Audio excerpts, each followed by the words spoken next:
우리 인간 생활에 있어서 도로라고 하는 건 매우 중요합니다. 인생은 길을 걸어가는 나그네라고도 합니다. 그런데 눈에 보이는 도로 얼마나 중요한지 모릅니다. 세계의 발달된 도시와 국가는 이 도로를 중심에서 되어지는 것입니다. 그 한 나라의 그 도로는 바로 그 나라의 문화의 척도요, 또 풍요의 축도라고도 할 수가 있습니다. 우리나라가 이렇게 산업화가 이루어지고 풍요의 삶을 살 수 있었던 것도 이 고속도로 때문이었다고 해도 과언이 아닙니다. 여러분, 공자는 말하기를 아침에 도를 깨달으면 저녁에 죽어도 좋다고 말했어요. 그런데 우리가 여기서 꼭 기억해야 되는 또 이 길에는 두 가지가 있습니다. 눈에 보이는 도로가 있고 눈에 보이지 않는 도로가 있어요. 만약에 이 길을 잘못 들어서게 되면 자칫하면 큰 사고로 번질 수도 있고 큰 위협을 갖게 됩니다. 제가 오래전에 미국 유학 갔을 때 필라델피아에서 유학하면서 주일마다 저 뉴욕에 가서 복음을 전할 때가 있었어요. 그런데 그때 제 차를 가지고 왔는데 처음이라 길을 잘 몰랐어요. 이 뉴욕 만하탄에는 길이 넓습니다. 그 넓은 길에 대부분이 완웨이, 일반 통행이 많습니다. 이걸 잘 모르고 가다 보니까 그 넓은 길에 차가 한 대도 없는 거예요. 이상하다 그랬는데 곧 알게 됐어요. 신호등이 꺼지니까 차들이 막 몰려 내려오는데 그때 제가 혼난 그런 기억을 잊을 수가 없습니다. 여러분, 길이라고 하는 건 매우 중요한 거예요. 그런데 눈에 보이는 길보다 눈에 보이지 않는 길이 훨씬 더 중요합니다. 길에는 두 가지가 있습니다. 생명의 길과 사망의 길, 진리의 길과 비진리의 길, 의의 길과 불의의 길이 있어요. 그런데 문제는 우리가 어떤 길을 택하는가, 이것은 바로 우리의 선택권에 달린 겁니다. 그 전에 미국의 이 프린스턴에 두 친구가 있었습니다. 저녁 때가 되면 둘이 만나서 술을 마시곤 했습니다. 오늘도 술 마시러 둘이 같이 가는데 교회를 지나가게 됐습니다. 근데 그 교회에 죄값은 사망이라고 크게 써붙인 것을 봤어요. 한 친구는 지나쳐서 술집으로 가고 또 다른 친구는 그만 그 성경 구절을 보고 마음의 충격을 받아서 교회로 들어가서 주님을 영접하고 훌륭한 교인이 됐습니다.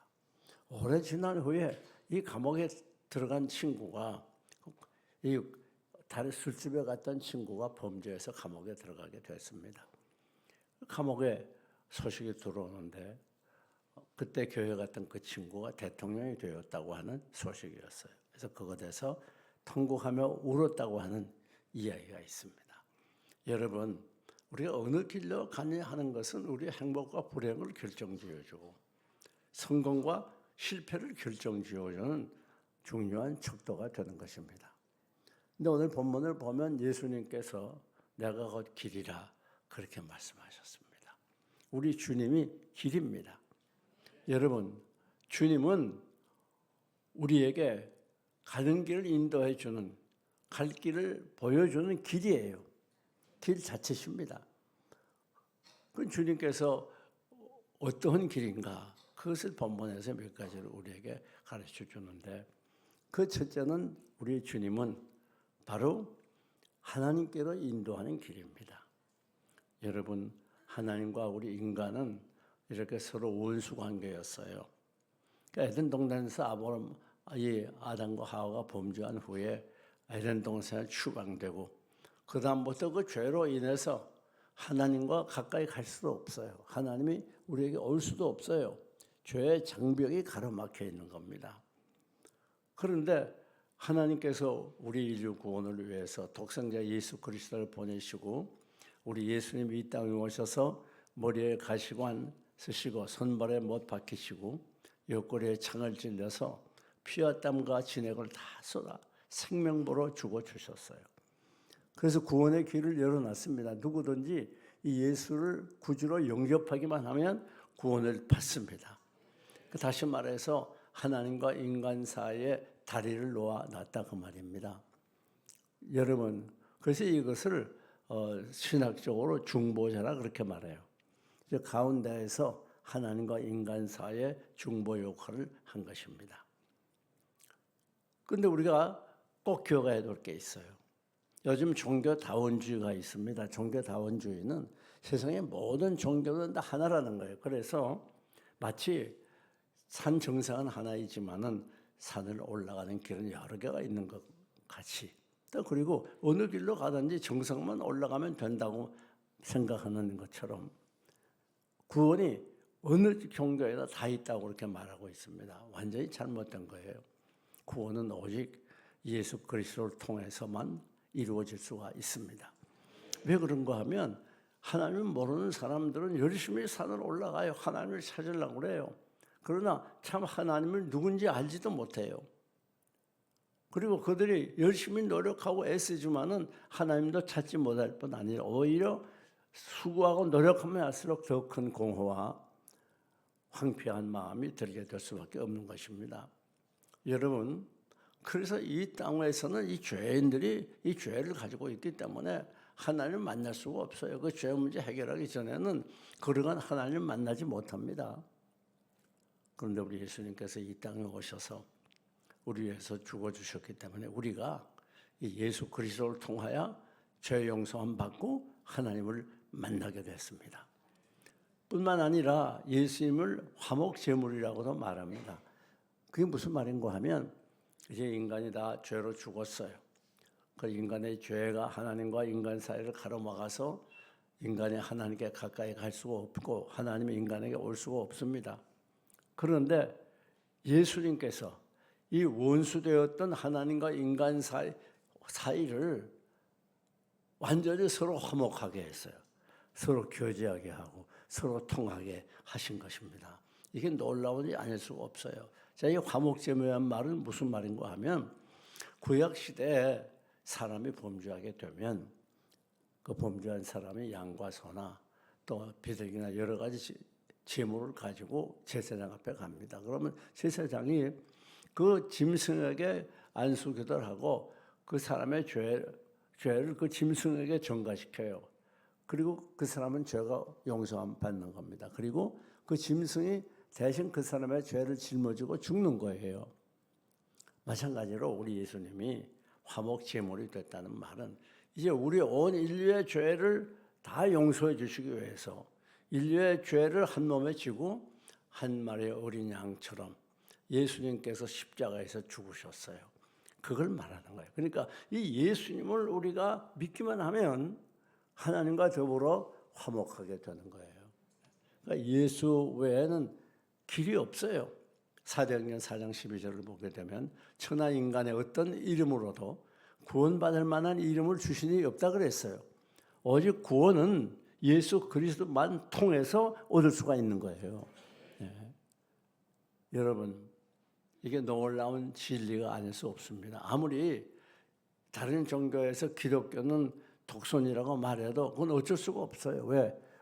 그 길밖에 없으니까. 그게 유일의 구원의 길이기 때문에 예수 믿지 않으면 다른 어떤 방법으로도 구원받을 길이 없다고 하는 것을 가르쳐주고 있는 것입니다.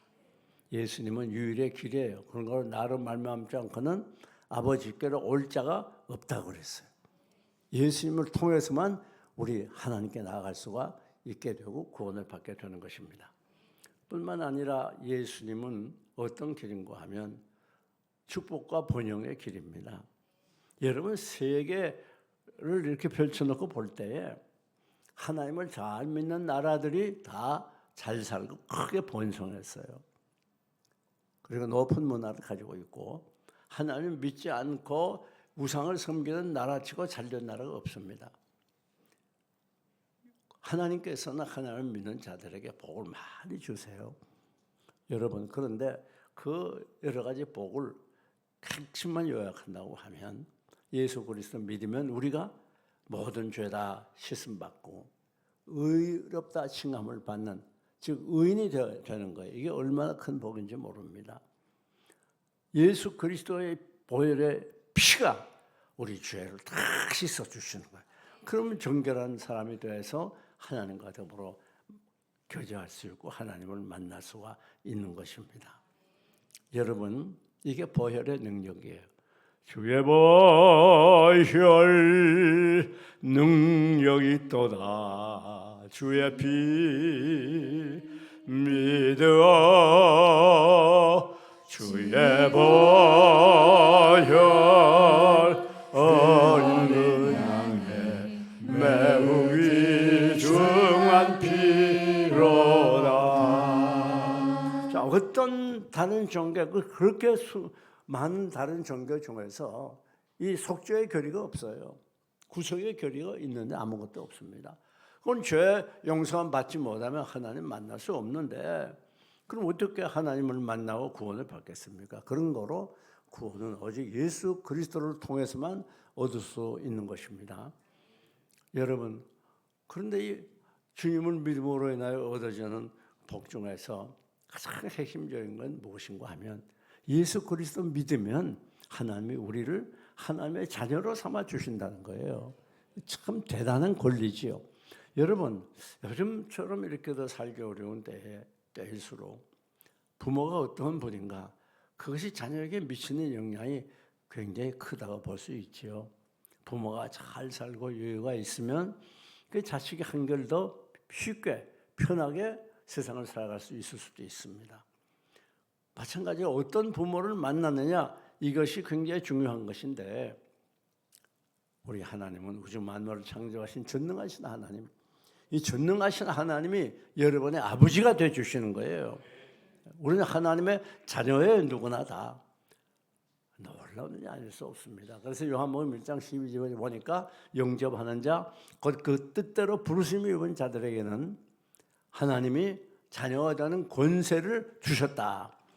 하나님의 자녀가 되는 건 아무나 되는 게 아니에요. 하나님이 특별히 택한 사람들, 하나님의 사랑을 받은 사람만 하나님의 자녀가 되고, 하나님의 자녀가 되면 권세가 있다고 말이에요. 예를 들어서 올해 대학 입시가 이렇게 다 치러졌지만은 대학교 입학은 했는데 학자금이 없어요. 그런데 지나간 사람 붙들고 학자금 대달라면 대줍니까? 안 대줘요.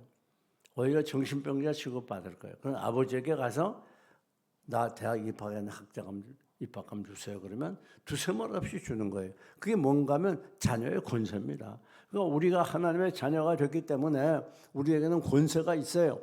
하나님께서 우리를 돌보시고 지키시고 인도해 주셔요. 왜? 하나님의 자녀가 되기 때문에 그래요. 이게 놀라운 복이 아닐 수가 없습니다. 여러분, 그 하나님의 자녀는 어떤 복을 받게 되는가?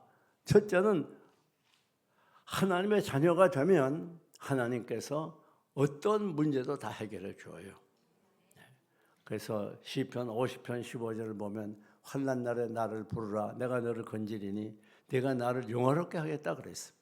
우리가 이 세상 살아가면서 이 모양 저 모양 환난과 시련 많이 당하지만 그런 확실한 게 있습니다. 우리는 두려워하지 않습니다. 왜? 우리는 하나님의 자녀입니다.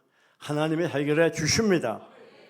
우리 주님께서 뭐라고 말합니까? 무거운 짐진 자들아 다 내게로 오라, 내가 너희를 편히 쉬게 하리라. 우리는 누구나 다 짐을 지고 있어요. 가난의 짐, 질병의 짐, 고독의 짐, 뭐 여러 가지 짐들을 많이 지고 있어요. 왠가 하면 이 죄 자체가 짐이에요. 짐. 모든 인간의 고난과 괴로움은 이 죄로부터 오는 것입니다.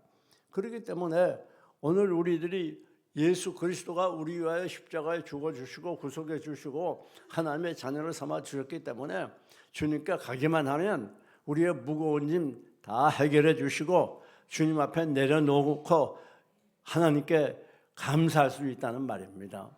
무거운 짐을 나 홀로 지고 견디다 못해 쓰러질 때 불쌍히 여겨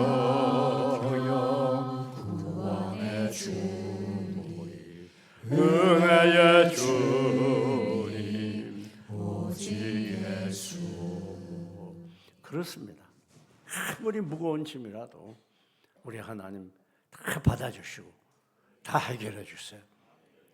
이게 하나님의 자녀의 권세입니다. 다음 두 번째, 우리가 하나님의 자녀가 되면 우리의 소원을 이루어줘요.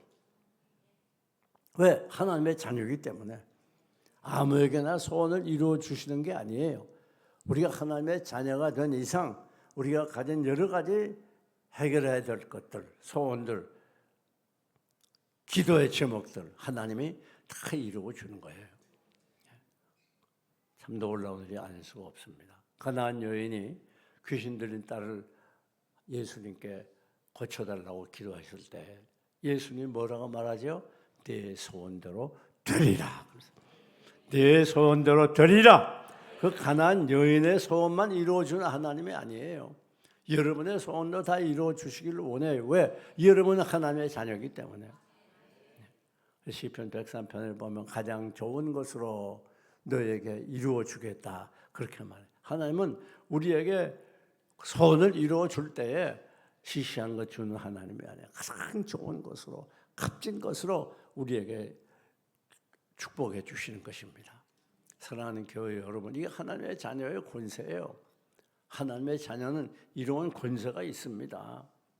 그런 거로 오늘 우리는 어떤 경우에도 낙심하면 안 됩니다. 여러분, 이 세상 것들이 우리에게 행복을 가져다 주고 평안을 가져다 주는 것 같지만 그건 잘못된 생각이에요. 세상 것들은 많으면 많을수록 더 힘들게 하고 고통스럽게 하고 많은 근심과 걱정을 가져오게 하는 것입니다. 오늘 우리가 예수님 떠나서 이 세상 것 아무리 많아도 참 만족하지 못해요. 예수님을 우리가 마음에 모시고 예수 그리스도를 나의 주인으로 섬기게 될 때에 그것에 참 만족이 있고 참 평안이 있고 그것에 참 기쁨이 있습니다. 주님 떠나서 참 행복이란 있을 수가 없어요.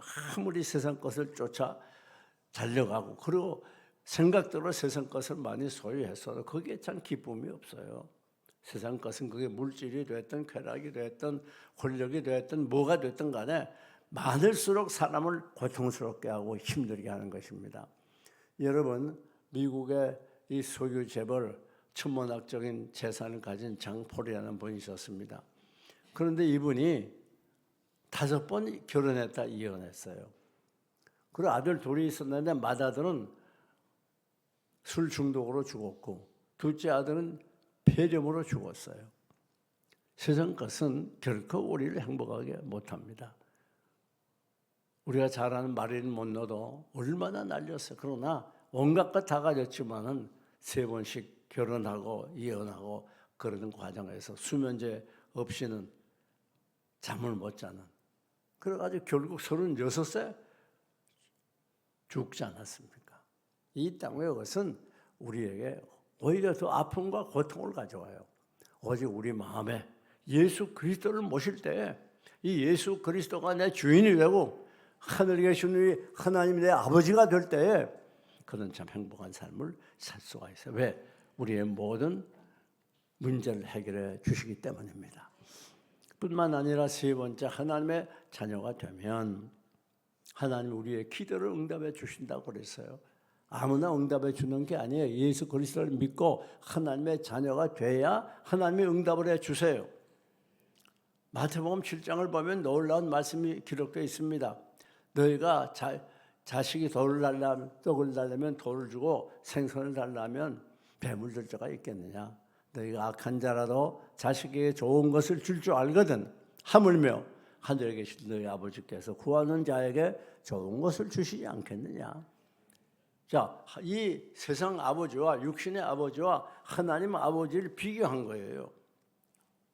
우리는 죄인이요 더러운 하나님 앞에 부끄러운 사람들이지만은 그 자식이 무엇을 달라고 그러면 더 좋은 것으로 주려고 그러잖아요. 특별히 한국 부모들 키울 때뿐 아닙니다. 시집장가 가도 뭐 집 사주고 자동차 사주고 여유만 있으면 얼마나 도와주려고 많이 애를 써요. 그런데 악한 자라도 자식에게 좋은 것을 줄 줄 알거든. 하물며 하늘에 계신 너희 아버지께서 구하는 자에게 좋은 것으로 주시지 않겠느냐. 하나님은 여러분이 구하기만 하면 좋은 것으로 주신다고 약속했어요. 구하라 주실 것이요 찾으라 만날 것이요 문을 두드려야 열릴 것이라. 우리 하나님은 여러분이 구하기를 기다리고 계세요. 그래서 우리 기도에 귀를 기울인다고도 말씀을 했어요. 사랑하는 여러분, 이게 하나님의 자녀된 특권입니다. 이제 오늘 우리들이 하나님의 자녀로서 많은 기도 제목 가지고 있어요. 기도하세요. 구하세요. 그러나 그 응답의 때와 시기는, 응답의 내용은 내게 가장 좋은 때, 내게 꼭 필요한 때, 더 좋은 것으로 반드시 응답해 주시는 것이에요. 하나님이 이와 같이 우리를 사랑하세요. 뿐만 아닙니다. 세 번째, 예수님은 어떤 길인가 하면 천국의 길이요 영생의 길입니다. 인간들은 범죄로 인해서 다 죽었어요. 여러분, 분명한 사실이 있습니다. 과학보다 더 분명하고 또 학문보다 더 분명한 게 있어요. 사람은 태어나면 누구나 다 반드시 죽는다는 거예요. 죽지 않을 사람 아무도 없어요. 그러나 사람들이 죽는다는 사실을 심각하게 생각하지 않아요. 죽을 것 같지 않아요. 영원히 살 것처럼 범죄하고 악한 일을 많이 하는 것이에요. 여러분, 사람은 반드시 죽습니다. 한 번 죽는 것은 사람에게 정하신 것이라고 히브리서에 말씀했어요. 그 후에는 심판이 있겠다고 그랬습니다. 이 죽음은 우리 인간에게 비극이에요. 여러분, 죽음은 내가 원하는 때 죽는 게 아니에요. 순서대로 오고 가는 것도 아닙니다. 죽음은 자식이 부모보다 먼저 죽기도 하고 젊은 사람이 노인보다 먼저 죽기도 해요. 순서가 없어요. 죽을 때에는. 뿐만 아닙니다. 연기하지 못해요. 우리는 사정이 이래서 좀 더 연장합시다. 돈 좀 벌어놓고 가족들 먹여 살릴까 말해놓고 그리고 내가 가겠습니다. 그렇게 못한단 말이에요. 죽음은 연장이 되지 않아요. 죽음은 누구나 죽어야 돼요. 그리고 죽음의 때와 장소를 몰라요. 그렇기 때문에 오늘 죽은 다음에 어떻게 되는가, 이게 굉장히 중대한 문제예요. 그 죽은 다음엔 두 가지입니다. 하나는 천국에 가거나 아니면 지옥에 가는 거예요. 그래서 오늘 우리들이 나가서 복음을 열심히 전해야 될 이유도 바로 여기 있어요. 왜? 다 지옥에 갈 사람들이니까, 하나님 믿지 않으면. 또 우리 가족들 중에서 아직까지 하나님 믿지 않는 분이 있으면 그분도 지옥에 간단 말이에요. 그 남편은 지옥 가고 아내는 천국 가고 자식은 지옥 가고 부모는 천국 가고 그러면 안 되지 않나 말이에요. 그러니까 오늘 우리들이 이번 교회에 우선 가족부터 전도하고 나에게 가까이 있는 분들 전도하고 나가서 열심히 이 복음을 전해서 많은 영혼들이 하나님께 돌아오고 천국 백성이 되게 하는 거 얼마나 중요한 일인지 모릅니다. 여러분이 하루 산다는 건 하루하루 공동묘지로 가까이 가는 거예요. 영어 표현이 참 잘 돼 있어요. years old. 그게 무슨 말입니까? 내가 50이면 50살만큼 50년만큼 늙었다고 말이에요. 점점 늙어가요. 결국은 죽음을 맞게 되는 것입니다. 그렇기 때문에 오늘 우리들이 꼭 기억해야 돼요. 우리는 반드시 한번 태어났으면 죽을 존재들인데 우리들이 이 길 대신 주님, 또 우리의 소원을 이루어 주시는 주님, 기도 응답해 주시는 주님, 우리에게 번영과 축복을 주시는 주님, 영생의 길, 천국의 길을 우리에게 소개해 주신 주님, 이 주님을 우리가 나가서 전해야 되겠다는 말입니다. 여러분, 이번에 성탄절이 눈앞에 있습니다만은 이 성탄절의 의미가 뭡니까? 예수님께서 우리에게 갈 길 몰라 방황하는 우리에게 바른 삶의 길, 생명의 길을 주시기 위해서 탄생하신 것이 성탄절 아닙니까? 구원의 길을 우리에게 주시기 위해서 예수님께서 이 땅에 오셨다는 말입니다. 그렇기 때문에 우리 모두 이제부터 이 복음을 나아가서 전해야 되겠어요. 다음 주 우리 세가족 초청단체 우리 모두 하나 돼서 이 세종시 복음화를 위해서 나가서 외치고 그들에게 하나님께 돌아올 수 있도록 눈물로 간구하고, 그래서 많은 영혼들이 하나님께 돌아오고 큰 부흥의 불길이 일어나시기를 주님의 이름으로 축원합니다.